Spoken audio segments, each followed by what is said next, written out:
එතකොට අද මේ මාධ්‍ය නිවේදනයේ අපි පවත්වන්නේ අපේ වර්තමාන ජාතික ඔලිම්පික් කමිටුවේ වර්තමාන තත්ත්වය ගැන මොනවා හරි තියෙන ගැටලු තියෙනවා නම් निराකරණය කරලා දෙන්න සහ මෙතන ඉන්න සියලු දෙනාටම පැහැදිලි කිරීමක් කරලා දෙන්න අපේ වර්තමාන ක්‍රියාකාරකම් සහ වර්තමාන තත්ත්වය ගැන ජාතික ඔලිම්පික් කමිටුවේ. ඉතින් අද මේක මේ මාධ්‍ය නිවේදනයේ පටන් ගන්න පෙර මම හඳුන්වා දෙන්න කැමතියි අපේ හෙඩ් ටේබල් එකේ ඉන්න සියලු දෙනාව. අද අපිත් සමග රැඳී සිටිනවා ජාතික ඔලිම්පික් කමිටුවේ සභාපති සුරේෂ් සුබ්‍රමණියන් මහතා. ඒ වගේම ජාතික ඔලිම්පික් කමිටුවේ උප සභාපති රෝහිණ සමදන් පැමිණලා සිටින නිලු ජයතිලක මහත්මිය, ශිරන්ත පීරිස් මහත්මයා සහ දේවා හෙන්රි මහත්මයා. ඒ වගේම ජාතික ඔලිම්පික් කමිටුවේ මහලේකම් රිෆ්ඩි ෆානු මහත්මයා සහ බාණ්ඩාගාරික ප්‍රතිවිරාජ් පෙරේරා මහත්මයා. On top of that, we have the election. That's the reason, because the way we are busy, the IOC and OCA is also very, very busy. So finding time to send somebody was not easy. So election, most of the places they put it to either end of this year or next year. Whereas we insisted, we wanted the election done so that the new committee can take on. So thank you very much once again being here. I will give the microphone to Rifty, who will brief you on the election agenda and Mr. President, before I start off, I would also like to place on record the invaluable leadership and services rendered to, guide by the President, Mr. Suresh Subramaniam, for guiding us and for steering the ship, as it were. It has not been an easy path. We had to navigate through a lot of turbulence. But thanks to his leadership, we have managed to successfully navigate through most of those things. But there are a few other areas that we need to sort out, which we are in the process of doing. And we hope to conclude all that before the 25th of April. So thank you, Mr. President, for your leadership and guidance. So yesterday we had the special general meeting. We had almost 30 federations taking part. Those are the registered federations and members, or eligible voting members of the National Olympic Committee. So at that forum, it was decided to conduct the annual general meeting and the elective general meeting on the 25th of April at 4 p.m. And we have also appointed a 3-member election commission.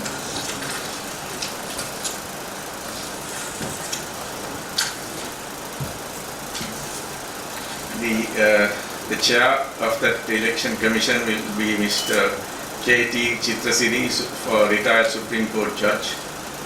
And we have Mr. Harsha Amarasekara, President's Counsel, and as member, and the other member is Mr. Piyasena Ranasinghe, Attorney at Law. So this we will be sending out the notices as per the constitution of the NOCSL to the respective federations, and the nominations will be called accordingly. And we will, as this progresses, we will keep the media updated on the happenings. So that's with regard to the elections. Any questions on that, please? විශේෂ මහතා රැස්වීම තිබ්බා. ඔබතුමා දැන් මේ ඉන්න ඔක්කොම කිව්වා. එතනදී ඊට අමතරව මම මේ විශේෂ මහතා රැස්වීමේ ගත්ත තීරණ කුමක්ද? එතකොට දැනට අපි දන්නවා ජාතික ක්‍රීඩා සංගම් නියෝජිතයන් තිදෙනෙකුට මේකට එන්න අවසර දුන්නේ නැහැ. නමුත් අපිට ඊයේ දැනගන්න ලැබුණා පාපන්දු සභාපතිතුමා ඇවිල්ලා හිටියා. එතනදී ඇතිවුණු තත්ත්වය මොකද්ද? දැන් මේ සංගම් තුනට ඒක නියෝජිතයන් තිදෙනාට ඉදිරියට මේ 25 දින අප්‍රේල් 25 තියෙන ඉලවන්නේ සහ මාස වරසීමේ පැමිණීමේ හැකියාව පවතිනවද නැත්නම් දැනටත් තීරණය කරලා තියෙනද ඒ තුන් දෙනාට දෙන්නේ නැහැ කියලා අවසර. බොහොම ස්තුතියි. ඊයේ අපි කියන්නේ ස්පෙෂල් ජෙනරල් මීටින් එකේ වෙලාවේ අපි ඒකට කලින් ලිපියක් මාර්ගයෙන් ඒගොල්ලන්ට දැනුම් දීලා තිබ්බා. දැනට පවතින ඉන්වෙස්ටිගේෂන්ස් නිසා ඒගොල්ලන්ට මේ මාස රැස්වීමට පැමිණෙන්න බැහැ කියලා. ඒ නමුත් ඊයේ එයා කියන්නේ ජස්ව කුමාර් මහතා එයාගේ පිරිසක් සමග මෙහෙට පැමිණිලා එයා බලහත්කාරයෙන් ඇතුළු වෙනවා.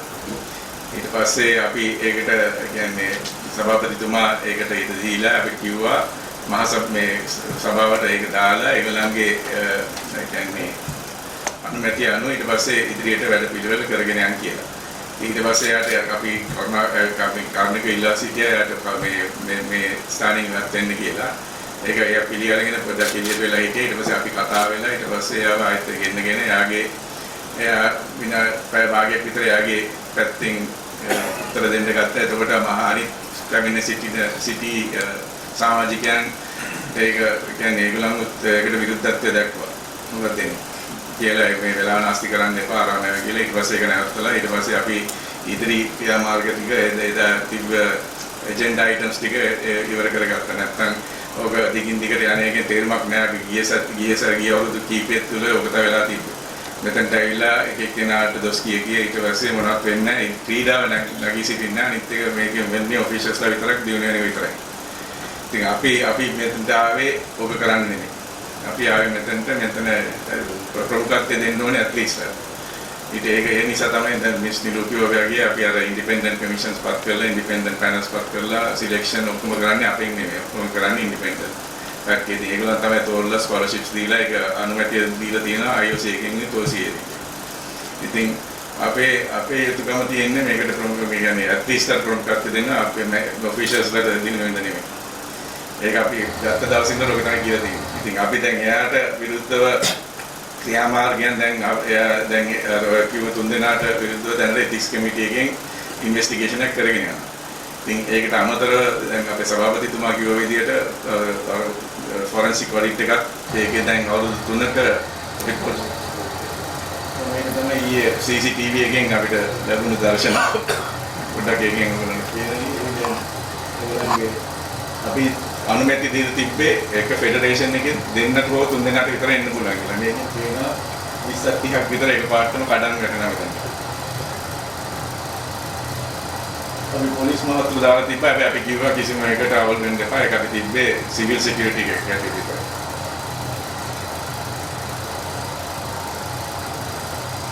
අපේ ආනන්දකා කිලින්ම ඇතුළට ඇවිල්ලා ඊට පස්සේ මෙතනට ඒ කියන්නේ ඔක්කොම ආවේ නැහැ. ඒ තුන් දෙනා පැමිණියා.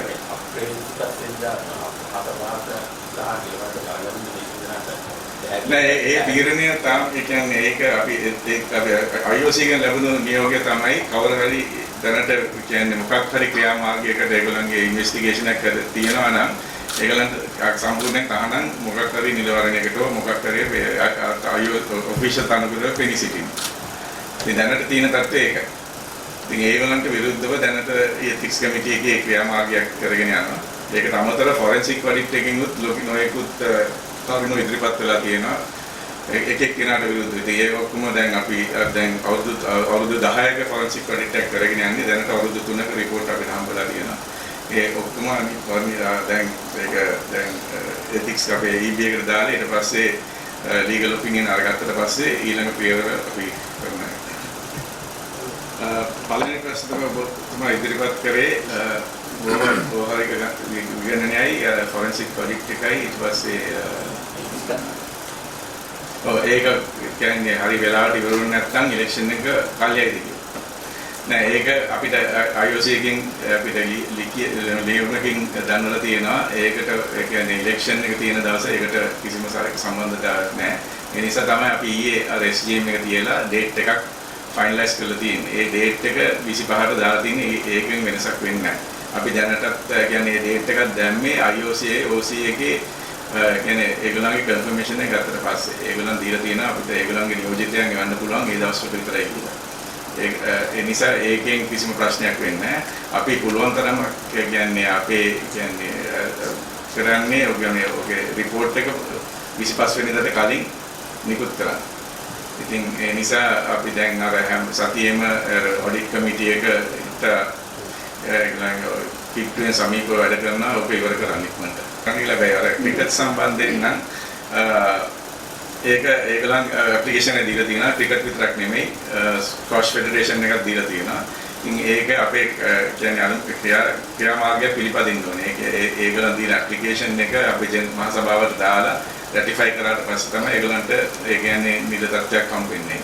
ඉතින් ඒක අපි දැන් ඒගොල්ලන්ගේ ඇප්ලිකේෂන් එක දාන්න ඕනේ 25 වෙනිදාට. අපි ජෙනරල් ඇසෙම්බලි දාලා ඊට පස්සේ ඒගොල්ලන් රැටිෆයි කරාට පස්සේ තමයි ඒගොල්ලන් ඔෆිෂියලි මෙම්බර්ස්ලා වෙන්නේ.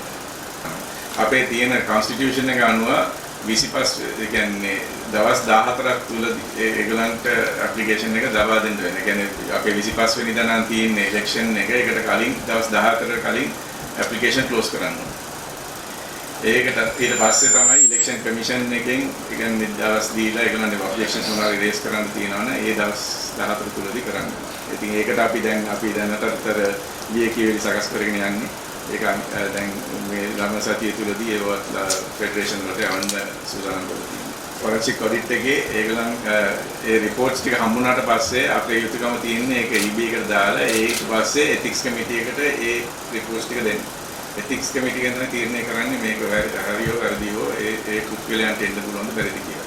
ඒකට අමතරව IOC එකෙන් මේ ජනවාරි මාසයේ 12 වෙනිදා එයපිලිපියයි ගිය අවුරුද්දේ ජනවාරි මාසයේ එයපිලිපියයි ඉතින් පැහැදිලිව කියලා තියෙනවා යම් කිසි පුද්ගලයෙක් මොකක් හෝ කාරණාවක් අනුව මත ඒගොල්ලන් ඉන්වෙස්ටිගේෂන් හරි මොකක් හරි කාරණාවක් කරලා ඒගොල්ලන් නම යවිලා තියෙනවා නම් ඒගොල්ලන්ට NOC කියන්නේ ඔෆිස් නිලතල මොකක්වත් බාර ගන්න බෑ කියලා. ඉතින් ඒක ඒගොල්ලන් ඒ වගේ කට්ටිය ආවොත් අනිවාර්යෙන් ඊට පස්සේ IOC එක ක්‍රියාමාර්ගයක් ගනි NOC එකට විරුද්ධව. ඉතින් ඒක තමයි අපිට තියෙන අනිත් ගැටලුව. ඒ වගේ ආවොත් අනිත් ඒගොල්ලන් IOC එකෙන් සමාජයට බෑන් කරන්න පුළුවන් වෙන්න පුළුවන්. ඉතින් අපිට අපේ යුතුයකම තියෙන්නේ පුළුවන් තරම් ඉක්මනින් කියන්නේ අපේ වගකීම තියෙන්නේ පුළුවන් තරම් ඉක්මනින් මේ ව්‍යවහාර එක විගණනයයි ඒක ඉවර කරලා රිපෝට් එක ඉලෙක්ෂන් එකට කලින් නිකුත් කරන්න. අවුරුදු 10ක ඒ කියන්නේ විගණනයක් කරන්නේ ඒ නිසා මම කියවා වගේ දත්තයි ડોකියුමන්ට්ස් ගන්න හරි ලොකු වෙයිසක් දරන්න ඕන අපේ කාර්ය මණ්ඩලය. ඉතින් ඒක දැන් හොයාගෙන තියෙන්නේ. ඉතින් ඒක දැනට අවුරුදු 3ක රිපෝට් එක බාර දීලා තියෙනවා. ඒ රිපෝට් එක අපි කියගෙන යනකොට අපිට තේරුම් ගන්න පුළුවන් හුඟක් විශේෂ විභාගයක් තියෙනවා. කියන්නේ තුන් දිනකට කියන්නේ ජිම්නාස්ටික් බාස්කට්බෝල් එක කෙනෙක් සහ ෆුට්බෝල් කෙනෙක්. එහෙම ලියුමක් කියලා තිබුණාම ඒකට එක්කෙනෙකුට විතරක් ඇතුල් වෙන්න දුන්නේ නැහැ. ඒක අරදින අසාධාරණයක් වෙලා තිබෙනවා කියන්නේ. දැන් එක්කෙනා එයාට දැන් අපි දැන් මේ දර්ශන දුතුම බැලුවා. දර්ශන දෙකම අපට කල්පනා වුණේ අතට මේ SGM එකට වමනම් මේ GM එකට ඡන්ද දවසට කොහමද කියලා. නරක පූර්වාදර්ශයක් තමයි එතන සැපෙව වැතර වෙන්නේ. එයා ආපු හැටියට පැහැදිලිව තිබ්බා තුන් දිනකට එන්න පුළුවන් කියන්නේ. ඒත් මේ තුන් දිනාගෙනුත් අර දෙන්නෙකුට එන්න හම්බුනේ නැහැ අනිත් ෆෙඩරේෂන් දෙකට. මෙයා ආපු විදිය සහ ඒකට ඒ ආපු විදිය සහ එයාට අවසර දුන්නේ මොන පදනමකින්ද? What the basis of that decision? So, this is a very good question. I think somebody asked very also. Anik Federation dekama gymnastic interim committee ಇಂದ ඒගොල්ලන්ට එන්න බෑ. So අනිත් ප්‍රශ්නයක් නෑ. Basketball Federation Chandana Liyanage nominate කළා නෑ. ඒ චන්දන ලියනගේ ඉස්සර හිටියේ සෙක්‍රටරි basketball secretary එතකොට එයාට එන්න පුළුවන්. මේ සැරේ එයාව නොමිනේට් කළා නෑ. president වී secretary ආවෙන්ද අපේ rule හැටියට 2 male and 1 female. So president and secretary ලේකින්ද එයා ඉන්න බැරි වුණා. බාකි ඉන්න එක ඇත්තක් තියෙනවා. දැන් අපි වීඩියෝ එකක් පෙන්නනවානේ. ඒ ටික තෝරන්න අපි පෙන්නන්න. අපිට තුනේ එක 2 male and 1 female only can come in. පිරිමිලා දෙන්නයි කාන්තා එක්කෙනෙක් එන්න පුළුවන්. හැබැයි ඊයේ එනකොට අපි පෙන්නුවා ගොඩක් දෙනෙක් එකට ආවා.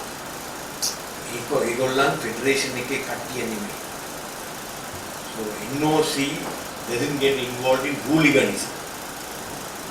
Unfortunately, the hooliganism is taking place in sports. We must avoid that. In fact, we will take appropriate steps from now onwards. We didn't want to have military people, which used to happen in cricket. We didn't want to have that. In fact, I must say, things have improved from last year. Last year, ඔයගොල්ලන් දැන් හිටියනම් මේගොල්ලන් නිකන් රණ්ඩුවට ආපු මිනිස්සු.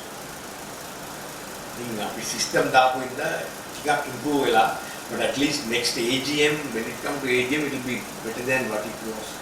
because we were not in a position, I don't think we were brought up to fight people on the street. That is not our team or my committee or my staff. We respect everybody. If other people don't know to respect, that is their problem, which will be reported to IOC and OCA. This will not end here. We will be writing to IOC, OCA, even we will report the matter to the police also. In fact, some people from the ministry called and said, do not allow this to happen. They were disturbed. ඒක මාරු කරන්න බෑ. Date මාරු කරන්න බෑ. IOC දුන්න date එකෙන් කරන්න බෑ. IOC මේ අවුරුද්දේ ඉලෙක්ෂන් තියෙන අමාරු කියලා තමයි කිව්වේ. මොකද නෑ මම කිව්වනේ අපිටම තියෙනවා ගේම්ස් හයක්. ඒගොල්ලන් මේ දැන් ඉවර වුණේ වින්ටර් ස්පෝර්ට්. ඒ ඉඳ අපි පුෂ් කරපු ඉඳ තමයි ඩේට් එකක් දුන්නේ. ඒකත් හරිය අමාරුවෙන් හම්බුනේ. So ඒගොල්ලන් ෆස්ට් අපි ඩේට් 3ක් දුන්නා. ඒගොල්ලන්ට කියන්න කවදාද ඉලෙක්ෂන් තියෙන්න ඕනේ, කාවද එවන්න පුළුවන්. එවන්න පුළුවන් එක්කෙනෙක් ෆ්‍රී තියෙනවා. ඒගොල්ලන්ගේ ප්‍රොෆෙෂනල්ස් ලානේ. So ඒගොල්ලන් දුන්න ඩේට් එක තමයි 25th April. කවුද ඉන්නේ ඔෆිසර් නම් අපිට තාම දන්නේ නැහැ. I'm sure they must have identified somebody. ඒ ඉඳන් මේක වෙනස් වෙන්නේ.